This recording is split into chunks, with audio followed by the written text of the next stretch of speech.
The morning sun cast long shadows across the Texas prairie as Margaret O'Sullivan made her way to the creek behind her family's small homestead. The year was 1847, and life on the frontier demanded that everyone, including 16-year-old girls, contribute to the family survival. Her father had sent her to collect water and check the fishing nets they had set the previous evening. Margaret had always been different from other girls her age. While her sisters preferred staying close to home, helping their mother with cooking and mending, Margaret felt drawn to the wild spaces beyond their wooden fence. She could track animals, identify edible plants, and move through the brush as quietly as any hunter. Her father often joked that she had been born with the spirit of a scout, though her mother worried constantly about her adventurous nature. As she approached the bend in the creek where the water ran deepest, Margaret heard a sound that made her freeze. It was not the usual babbling of water over stones or the rustle of prairie grass in the wind. This was something else entirely, a desperate, rhythmic splashing accompanied by what sounded like muffled calls for help.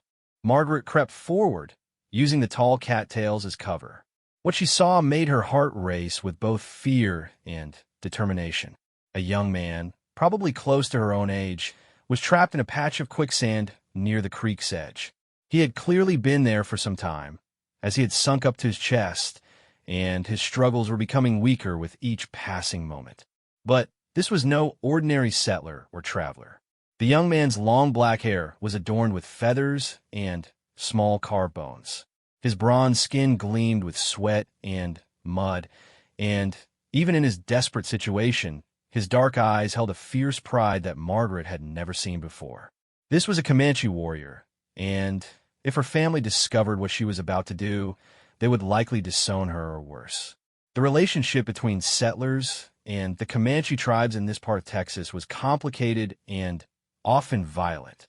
Just 2 months earlier, a Comanche raiding party had attacked a settlement 20 miles south, killing several families and stealing livestock. Margaret's own father kept a loaded rifle by the door at all times, and the family had built their cabin with thick walls and small windows specifically to defend against Indian attacks. Yet as Margaret watched the young warrior struggle against the sand that threatened to claim his life, she saw not an enemy, but a human being in desperate need of help. Her Christian upbringing had taught her that all souls were precious in God's eyes, regardless of the color of their skin or the circumstances of their birth. The quicksand patch was about 15 feet from solid ground, too far for Margaret to reach with her arms alone.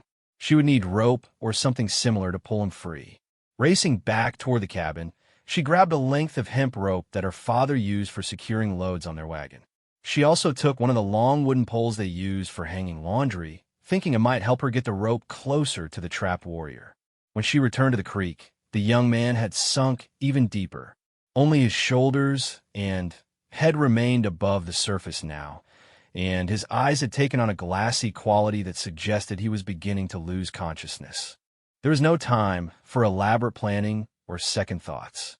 Margaret tied one end of the rope around a sturdy oak tree and fashioned a loop at the other end. Using the wooden pole, she managed to push the looped end close enough for the warrior to grab. At first, he seemed suspicious of her intentions, his eyes darting between her face and the rope as if expecting some kind of trick or trap. "Take it," Margaret called out in English, then tried to gesture with her hands to make her meaning clear.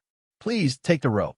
The young warrior's strength was nearly gone, but something in Margaret's voice seemed to convince him that her intentions were genuine. With tremendous effort, he managed to slip the loop over his head and under his arms.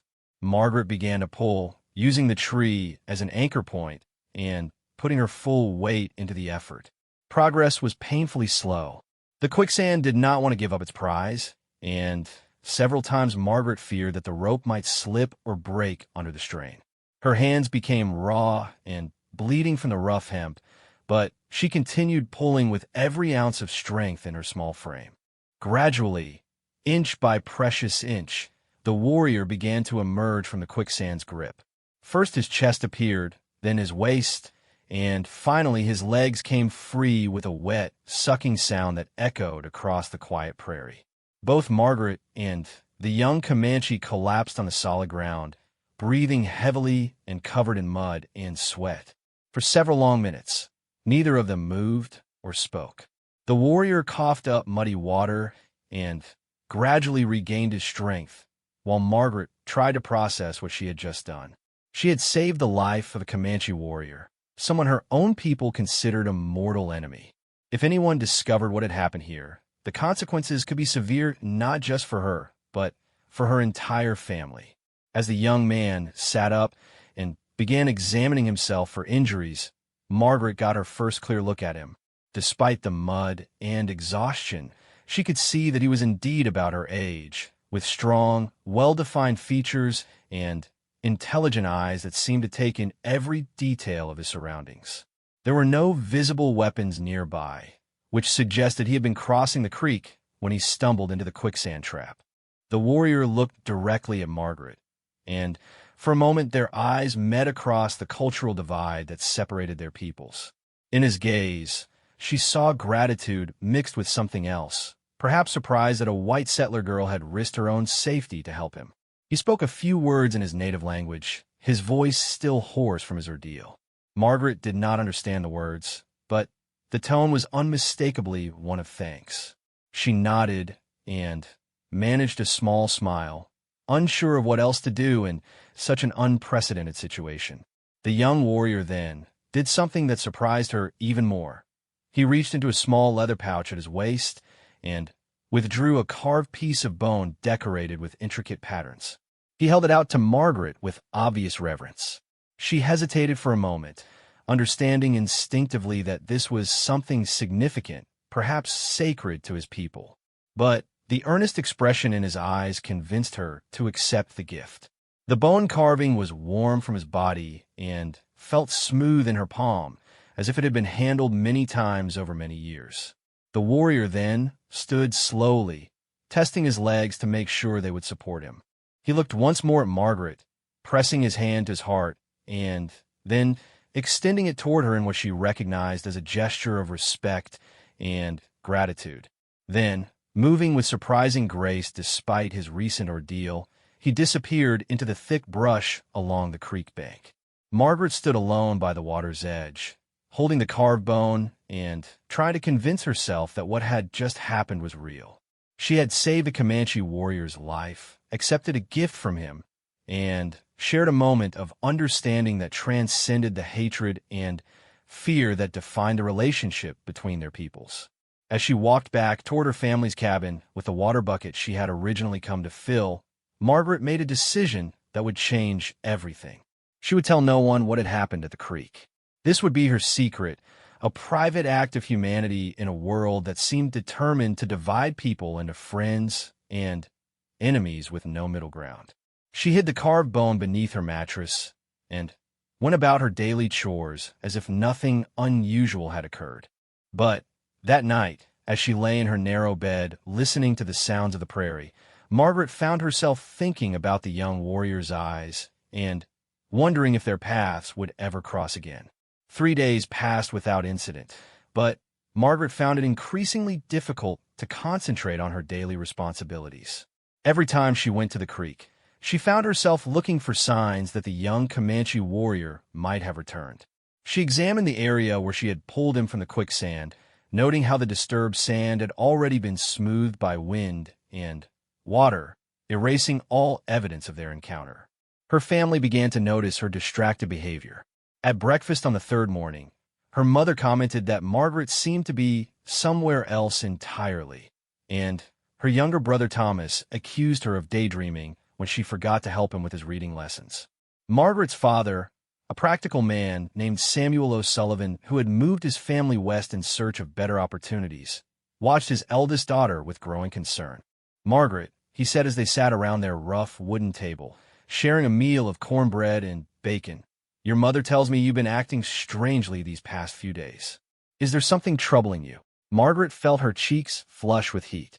She had always been a poor liar, and the weight of her secret seemed to grow heavier with each passing hour. "No, Papa," she managed to say, focusing intently on her plate. "I've just been thinking about things, that's all."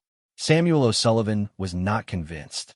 He had spent enough years on the frontier to develop sharp instincts about danger, and something about his daughter's behavior set off warning signals in his mind. "What kind of things?" he pressed gently. Before Margaret could answer, her mother, Ellen O'Sullivan, reached across the table and placed a comforting hand on her daughter's arm. "Leave the girl be, Samuel," she said with a soft Irish accent that had never quite faded despite their years in Texas. "She's at an age where young women naturally become more contemplative. It's nothing to worry about." But Samuel was not easily reassured. That evening, after the younger children had gone to bed, he took Margaret aside for a private conversation. They sat on the cabin's small porch, watching the stars emerge in the vast Texas sky, and Samuel spoke in the quiet, serious tone he reserved for important matters. "Margaret, I need you to understand something about our situation here," he began, his weathered hands clasped together in his lap. "We're living in dangerous times in a dangerous place.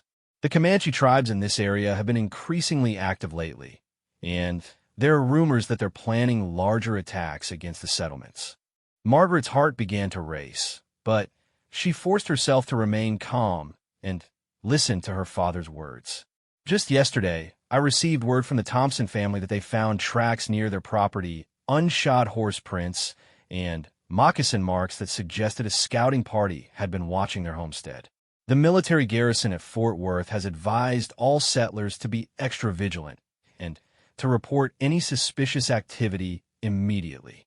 Samuel turned to look directly at his daughter, his blue eyes reflecting the starlight. "If you've seen anything unusual during your trips to the creek, anything at all, I need you to tell me. It could be a matter of life and death for our entire family." Margaret felt as though her father could see straight through to her soul. The urge to confess everything was almost overwhelming, but she also knew that doing so would likely result in a military patrol being sent to hunt down the young warrior she had saved. The thought of soldiers tracking him through the wilderness, intent on capture or killing, made her stomach turn with nausea.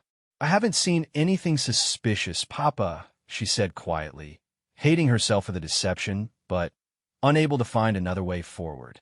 "Just the usual wildlife and occasional travelers on the road."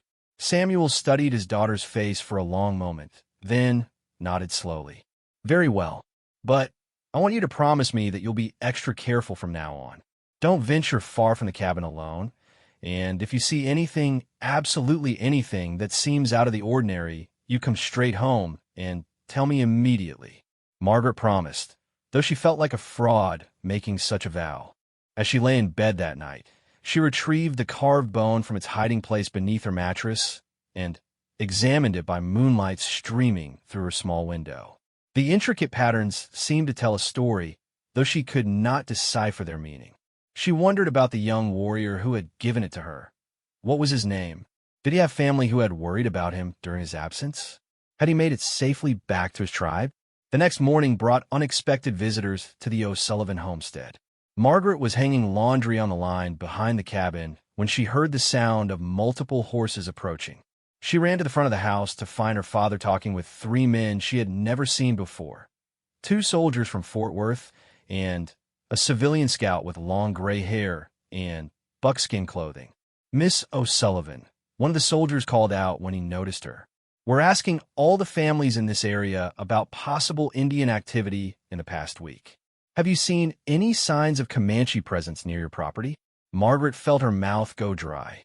"Indian activity?" she managed to ask, hoping her voice sounded steadier than it felt.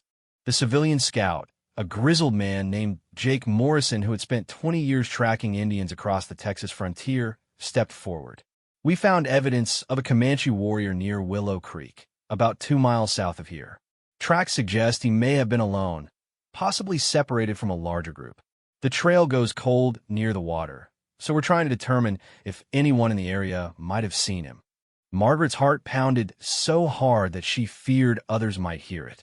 Willow Creek was the same waterway that ran behind their property, just upstream from where she had encountered the Quicksand and the trapped warrior. "What kind of evidence?" her father asked, his hand unconsciously moving to rest on the handle of his hunting knife. Morrison spat tobacco juice into the dust before answering. Moccasin prints, mostly. Some disturbances in the vegetation that suggest someone was moving through the area in a hurry. Could be he was running from something, or maybe scouting for a larger raiding party.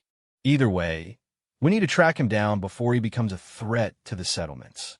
Margaret felt sick to her stomach as she realized that these men were hunting the young warrior whose life she had saved.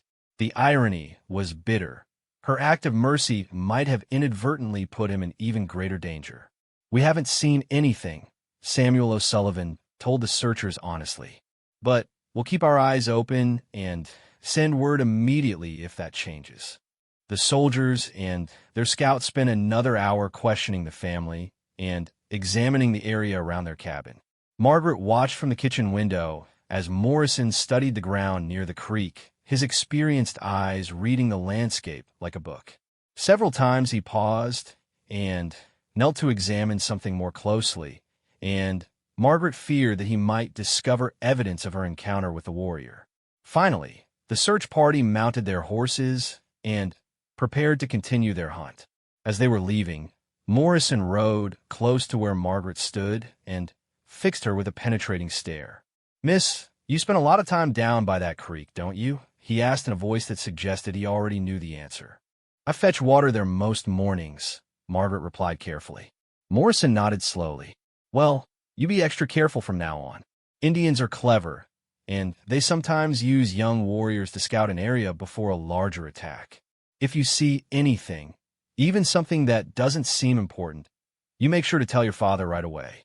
After the searchers had gone, Margaret felt the full weight of her situation settling on her shoulders like a heavy cloak. She had saved a life, but in doing so, she had also put herself in an impossible position. If the young warrior was recaptured because of the evidence left behind from their encounter, she would bear responsibility for whatever fate befell him. But if she revealed what had happened, she might prevent his capture while simultaneously bringing suspicion and possible retaliation down on her own family. That afternoon, as she went about her chores with mechanical precision, Margaret made a decision that surprised even herself.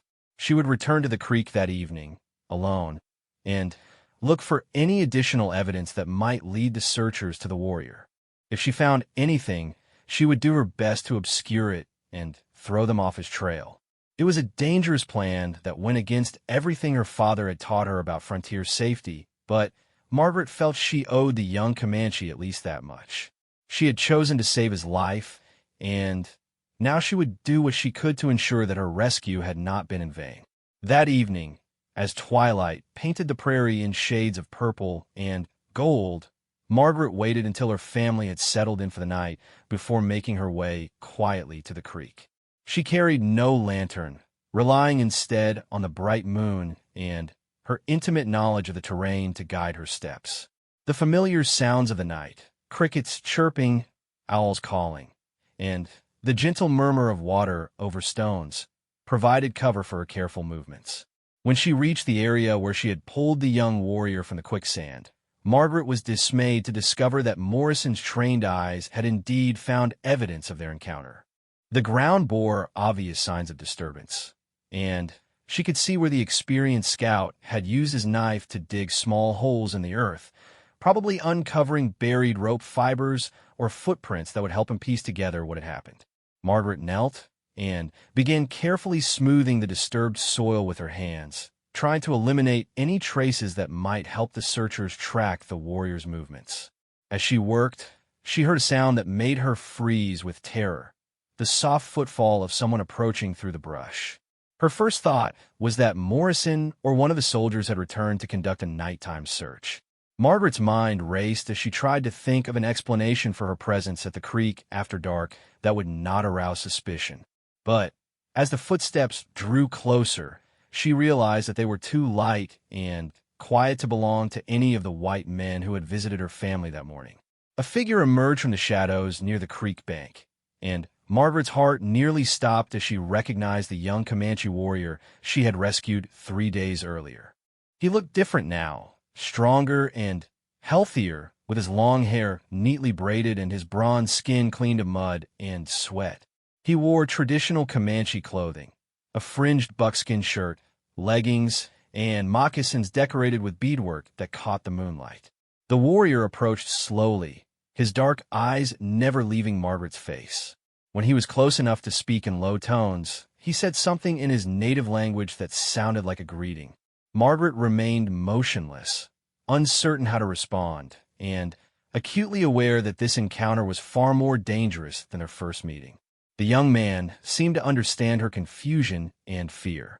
He placed his hand over his heart and then extended it toward her, repeating the gesture of gratitude and respect that he had made when she first saved him.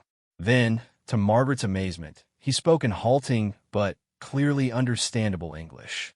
"You save life," he said quietly, his voice carrying the melodic cadences of his native tongue.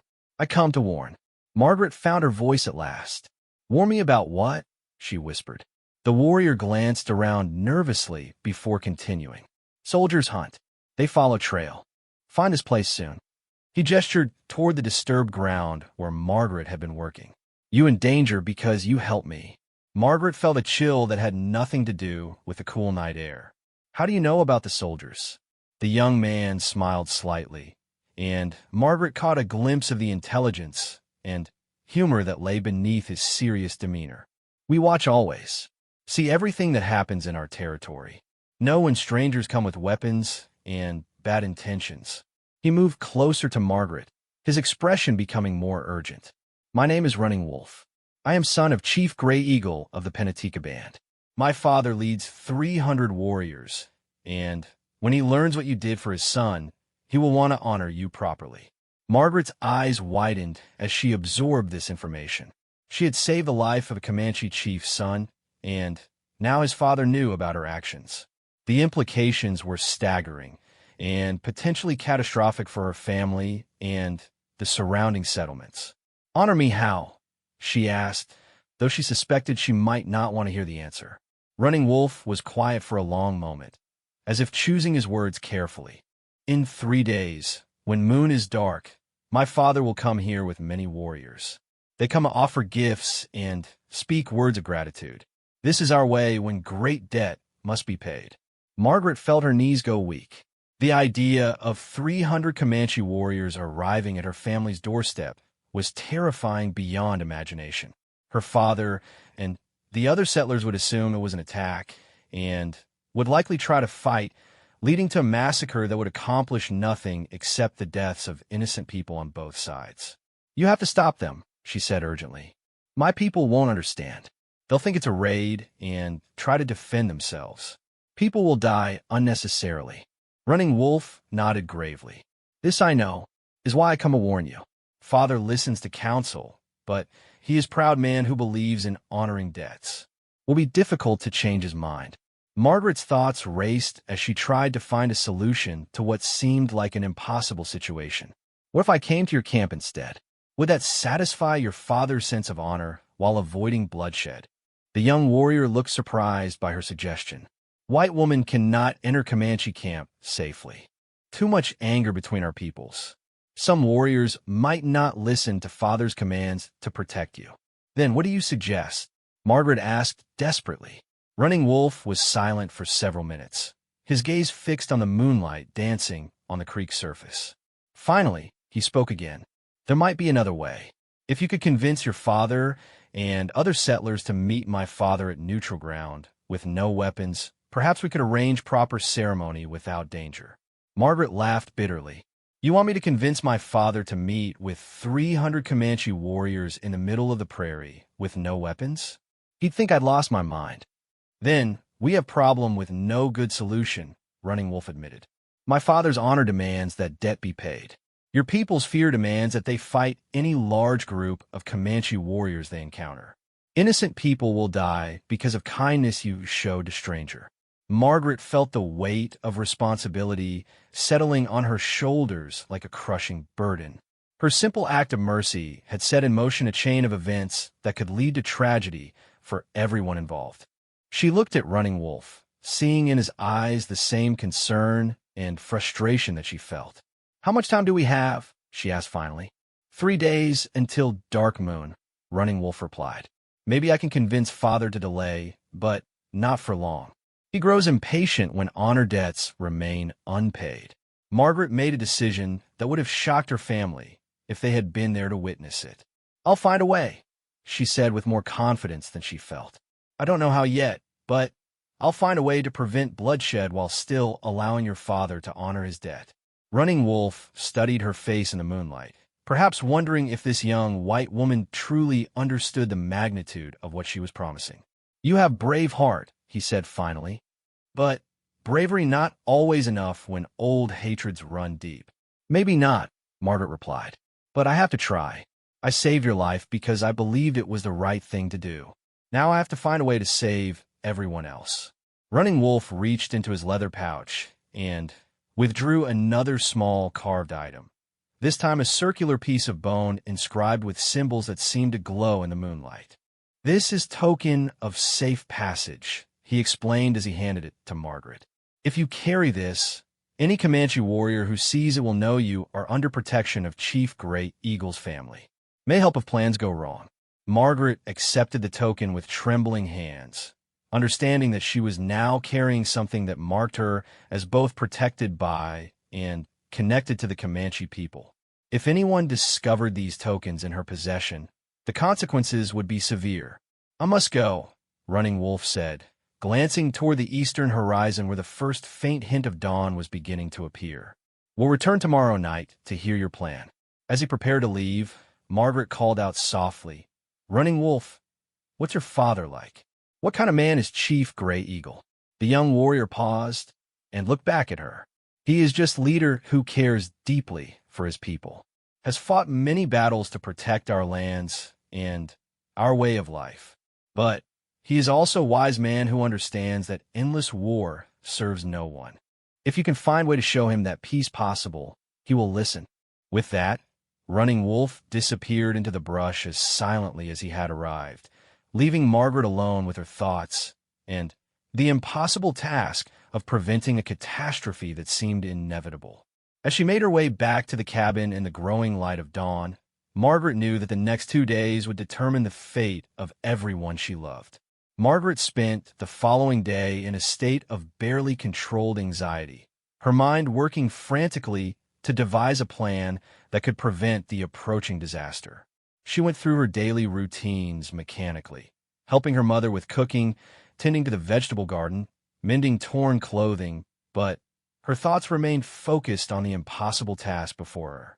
The situation seemed hopeless from every angle she examined it. She could not tell her family about her encounters with Running Wolf without revealing that she had saved a Comanche warrior's life, a confession that would likely result in her father locking her in the cabin and sending word to Fort Worth for military protection. She could not convince the local settlers to meet peacefully with 300 Comanche warriors without explaining how she knew about their plans, which would raise the same dangerous questions. And she could not think of any way to convince Chief Gray Eagle to abandon his intentions without violating his cultural obligations and personal honor. As the day wore on, Margaret began to consider increasingly desperate options. Perhaps she could slip away from home entirely and disappear into the wilderness, removing herself from the equation and hoping that the chief's honor debt would die with her absence. But this plan had obvious flaws. Her family would be devastated by her disappearance, and there was no guarantee that Gray Eagle would not still feel obligated to contact them in his search for her. Another possibility was to confess everything to her father and hope that his practical nature would lead him to find a peaceful solution. Samuel O'Sullivan was not a bloodthirsty man, and he had occasionally expressed admiration for the military skills and horsemanship of the Comanche people.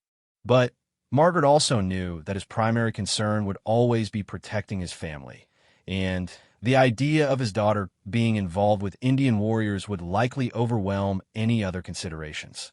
By late afternoon, Margaret had reached a state of near panic.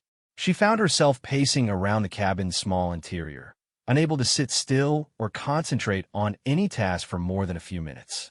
Her unusual behavior did not go unnoticed by her family, and eventually her mother pulled her aside for a private conversation. "Margaret, dear," Ellen O'Sullivan said gently, taking her daughter's hands in her own, "you're clearly troubled about something serious. Your father and I have been watching you these past few days, and we're both very concerned. Whatever is bothering you, surely it would help to share the burden with people who love you." Margaret looked into her mother's kind, worried face and felt tears beginning to form in her eyes. Ellen O'Sullivan had always been the emotional heart of their family, the one who provided comfort and understanding when the hardships of frontier life became overwhelming. More than anything, Margaret wanted to collapse into her mother's arms and confess everything, seeking the wisdom and support that had sustained her through countless childhood crises. But she also knew that her mother's first instinct would be to protect her children at any cost, and that Ellen would immediately insist that Samuel take whatever action he deemed necessary to keep the family safe. This would likely mean a repeat of the previous day's scenario: soldiers, searches, and a manhunt for Running Wolf that would only make the approaching confrontation more likely and more violent. "It's nothing that can't be worked out, Mama," Margaret said, hating herself for the lie, but seeing no alternative. "I've just been thinking about grown-up things lately, wondering what the future holds for all of us out here." Ellen studied her daughter's face with the penetrating gaze that mothers develop after years of dealing with children's deceptions. "Margaret and O'Sullivan," she said firmly, using Margaret's full name in the way that always indicated serious business. "I've been your mother for 16 years, and I know when you're not telling me the truth. This isn't about wondering about the future. This is about something specific and immediate that has you frightened nearly out of your wits." Before Margaret could respond, the sound of approaching horses interrupted their conversation. Both women moved to the window and saw a sight that made Margaret's blood run cold. Jake Morrison, the civilian scout from the day before, was returning with a larger group of soldiers and several armed civilians from neighboring homesteads. Margaret watched in growing horror as Morrison dismounted and began talking animatedly with her father, pointing in various directions and making gestures that suggested he had discovered something significant. After a few minutes of conversation, Samuel O'Sullivan called for his family to come outside and join the group. "Folks," Morrison announced when everyone had gathered, "I've got news that I think you all need to hear. We found more evidence of Indian activity in the area, and it's got me concerned enough to recommend that all families in this vicinity prepare for possible trouble." He paused to spit tobacco juice before continuing.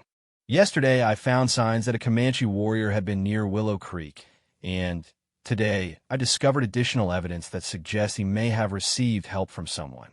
There are rope fibers in the soil near a quicksand patch, along with footprints that clearly show two different people were at that location recently." Margaret felt the blood drain from her face as Morrison continued his report. Now, it's possible that this warrior was rescued by someone from his own tribe, but the footprint evidence suggests otherwise. One set of prints belongs to an adult Indian male, but the other set appears to have been made by someone smaller, possibly a woman or a young person. The depth and spacing of the prints indicate that this second person was working hard, probably pulling something heavy. Samuel O'Sullivan's face had grown increasingly grim as he listened to Morrison's analysis. "What are you suggesting, Jake?" he asked quietly. Morrison looked directly at the assembled families, his weathered face serious. "I'm suggesting that someone in this area, possibly someone in one of your families, helped a Comanche warrior escape from a life-threatening situation. And if that's true, we need to find out who did it and why, because the consequences could be severe for everyone involved." Margaret felt as though the ground was shifting beneath her feet. Morrison's detective work had been more thorough than she had hoped, and now the secret she had fought so hard to protect was on the verge of being exposed. Around her, she could see the faces of her neighbors and family members as they absorbed the implications of Morrison's words. "Now hold on there, Jake," said Martin Thompson, a stocky farmer whose homestead lay 2 miles to the north. "Are you suggesting that one of us would willingly help an Indian warrior? That's a pretty serious accusation." Morrison held up his hands in a placating gesture. "I'm not accusing anyone of anything specific, Martin. I'm just telling you what the evidence shows and asking for your help in figuring out what happened. If someone did help this warrior, they may have had good reasons. Maybe they were threatened or coerced somehow. But we need to know the truth because the Comanche don't forget acts of kindness any more than they forget acts of violence. Margaret's father spoke up with a puzzled expression. What do you mean by that, Jake? I mean, Morrison replied grimly, that if a Comanche warrior was saved from death by a white person, his tribe will consider that a debt of honor that must be repaid. And when the Comanche want to repay a debt, they don't send a thank you note, they send warriors. Probably a lot of them. Margaret realized with growing desperation that she was running out of time and options. Morrison's investigation was closing in on her, and his understanding of Comanche culture meant that he would soon figure out exactly what kind of danger was approaching. In a matter of hours, rather than days, her secret would be exposed, and the crisis she had hoped to prevent would become inevitable. As the group continued their discussion, Margaret made a decision that surprised even herself. She would have to take an enormous risk and trust in the possibility that one person among this gathering might be willing to help her find a peaceful solution. But she would need to choose carefully, because approaching the wrong person could make an already desperate situation completely hopeless. Looking around the group of concerned faces, Margaret's eyes settled on someone she had not expected to consider. Dr. Henry Whitfield, an elderly physician who had recently moved to the area from back east. Dr. Whitfield was known for his gentle manner and his willingness to treat anyone who needed medical care, regardless of their ability to pay or their social status. More importantly, he was rumored to have once served as a missionary among Indian tribes in the Dakota Territory before turning to medicine. As the meeting began to break up, with Morrison organizing search parties to continue looking for evidence, Margaret approached Dr. Whitfield and asked quietly if she could speak with him privately. Something in her voice must have conveyed the urgency of her situation, because the elderly doctor agreed immediately and suggested they walk toward his wagon where they could talk without being overheard. Dr.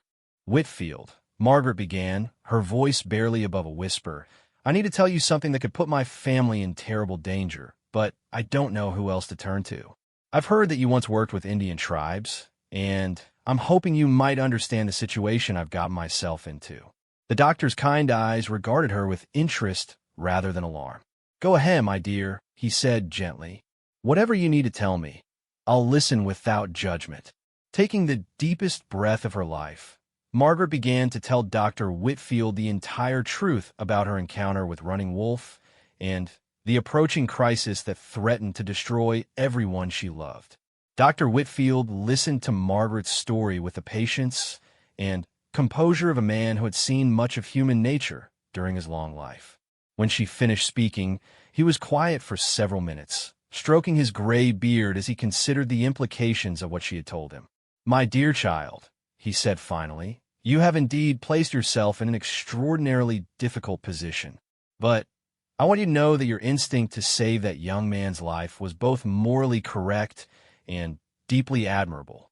The problem now is finding a way to honor the noble impulse that got you into this situation while preventing the tragedy that seems to be approaching. Margaret felt a wave of relief wash over her. For the first time since her encounter with Running Wolf, she was talking to someone who understood both the complexity of her situation and the cultural forces that were driving it toward disaster. During my years working with the Dakota tribes, Dr. Whitfield continued, I learned that Indian concepts of honor and debt are very different from our own, but they're no less real or important to the people involved. Chief Gray Eagle's desire to repay his debt to you is not something that can be easily dismissed or postponed. However, there may be ways to satisfy his obligations while minimizing the risk to everyone involved. Margaret leaned forward eagerly. What kind of ways? Dr. Whitfield glanced around to make sure they were not being overheard, then spoke in low, careful tones. In many Plains Indian cultures, formal ceremonies of gratitude can be conducted through intermediaries rather than direct contact. If we could arrange for a neutral meeting place and a trusted go-between, it might be possible for Chief Gray Eagle to fulfill his honor obligations without bringing 300 warriors to your family's doorstep.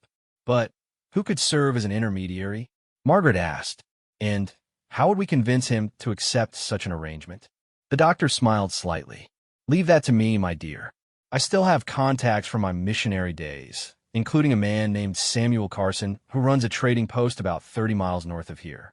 Carson has been dealing fairly with the Comanche tribes for over a decade, and he has earned their respect through honest business practices and cultural sensitivity. More importantly, his trading post is considered neutral ground by both Indians and settlers. Margaret felt the first stirring of hope she had experienced since her conversation with Running Wolf. Do you think Carson would be willing to help us?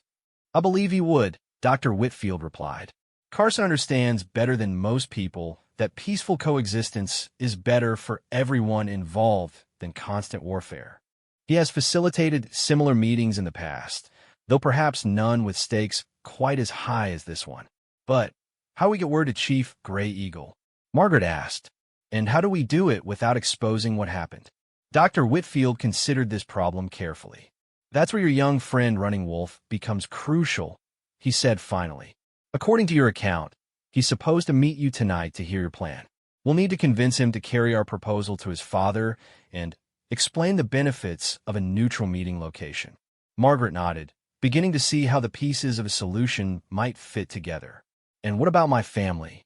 And Morrison's investigation? Even if we can arrange a peaceful meeting, there's still the problem of explaining how I knew about the Comanche plans in the first place. The doctor was quiet for a long moment.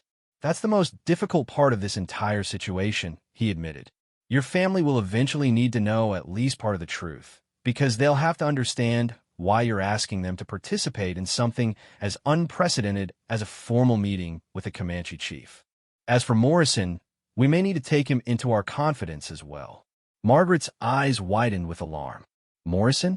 But he's been hunting Running Wolf for days. Why would he want to help us arrange a peaceful meeting? Because Morrison is ultimately a practical man, Dr. Whitfield explained. Despite his gruff exterior, he understands that his job is to protect the settlers in this area, not to start unnecessary wars. If we can convince him that a peaceful resolution is possible, he might be willing to help us arrange it. That evening, Margaret waited by the creek with her heart pounding as she rehearsed the proposal that Dr. Whitfield had helped her develop. When Running Wolf appeared at their usual meeting spot, she quickly explained the plan for a neutral meeting at Carson's trading post, emphasizing the benefits for both sides. Running Wolf listened intently, occasionally asking questions about details or requesting clarification about certain aspects of the proposed arrangement. When Margaret finished, he was thoughtful for several minutes before responding. This Dr. Whitfield sounds like a wise man, he said finally, and Carson's trading post is known to our people as place of fair dealing. But my father will need to hear a proposal directly from someone he trusts before he will consider changing his plans. Would he trust Dr. Whitfield? Margaret asked hopefully. Running Wolf shook his head. Father does not know this doctor personally, but he knows Carson and has dealt with him many times. If Carson himself came to our camp and made this proposal, Father would listen seriously. Margaret felt her hopes rising. Do you think Dr. Whitfield could convince Carson to make such a journey? That I cannot say, Running Wolf replied. But there's another possibility. If you came with Carson to our camp, bringing tokens I gave you, Father would understand that you're a person who saved his son. Your presence would give weight to proposal that it would not have otherwise. Margaret felt a chill run down her spine. You want me to come to a Comanche camp with just one trader as protection? Running Wolf's expression was serious, but not unkind. You would be under protection of Chief's honor. No warrior would dare harm person who saved life of Chief's son. But decision would be yours to make. The next morning, Margaret met with Dr. Whitfield to discuss Running Wolf's response to their proposal. The elderly physician listened thoughtfully as she explained the young warrior's suggestion about visiting the Comanche camp directly. It's an enormous risk, Dr. Whitfield said honestly, but it might also be the only way to achieve a peaceful resolution. The question is whether you're prepared to take such a chance. Margaret thought about her family, her neighbors, and all the innocent people who would suffer if the approaching confrontation turned violent. "What choice do I have?" she said finally. "This whole situation started because I chose to save a life when I could have walked away.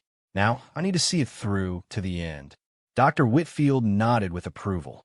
"Then, I'll ride to Carson's trading post this afternoon and explain the situation to him. If he agrees to help, we'll need to move quickly. According to your young friend, time is running short." 3 days later, Margaret found herself riding across the Texas prairie in a wagon driven by Samuel Carson, a weather-beaten trader whose calm demeanor and respectful manner had convinced even her father that this journey was necessary. Dr. Whitfield had managed the difficult task of convincing both the O'Sullivan family and Jake Morrison that a peaceful meeting was worth attempting, though he had been forced to reveal enough of the truth to make his proposal credible. The Comanche camp, when they finally reached it, was larger and more organized than Margaret had expected. Hundreds of teepees stretched across a broad valley, with horse herds grazing on the surrounding hills, and smoke from countless fires rising into the clear blue sky. As their wagon approached, Margaret could see warriors emerging from their lodges to watch the unusual sight of a white woman voluntarily entering their territory. Chief Gray Eagle himself came forward to greet them, and Margaret was struck by his dignified bearing and intelligent eyes. He was a man in his 50s, with silver-streaked hair and a presence that commanded respect without requiring aggression. When Running Wolf introduced Margaret as the person who had saved his life, the chief studied her face carefully before speaking in English that was more fluent than his son's. "Young woman," he said solemnly, "my son tells me that you risked your own safety to pull him from the earth that sought to claim his life. This is debt that cannot be repaid with simple gifts or easy words." Margaret found her voice and spoke with more confidence than she felt. "Chief Gray Eagle, I saved your son's life because it was the right thing to do, not because I wanted payment or recognition. The greatest honor you could give me would be to find a way for our peoples to live in peace." The chief was quiet for a long moment, his gaze moving between Margaret, Carson, and the token she had brought to prove her identity. Finally, he smiled slightly and nodded. "Perhaps the spirits sent you to save my son's life for reasons that are larger than either of our peoples understood. Very well. We will hold proper ceremony at Trader Carson's post, where both our peoples can gather safely to witness honor debt being paid." 1 month later, an unprecedented gathering took place at Carson's trading post. Chief Gray Eagle arrived with 50 of his finest warriors, while representatives from all the local settlements came to witness a ceremony that many thought they would never see. In front of both groups, the chief formally thanked Margaret for saving his son's life and presented her with beautiful horses, weapons, and crafted items that represented the highest honors his people could bestow. But more importantly, the ceremony opened a dialogue between the Comanche and the settlers that led to a formal peace agreement lasting several years. Margaret's simple act of mercy had indeed prevented bloodshed, but it had also created something far more valuable, a bridge of understanding between two peoples who had previously seen each other only as enemies. Margaret kept the carved tokens Running Wolf had given her for the rest of her life, treasuring them not as trophies of adventure, but as reminders of the day when courage, compassion, and wisdom had triumphed over fear and hatred. And whenever she told the story to her own children in later years, she always emphasized the most important lesson she had learned, that sometimes the greatest acts of heroism begin with the simplest choice to help another human being in need.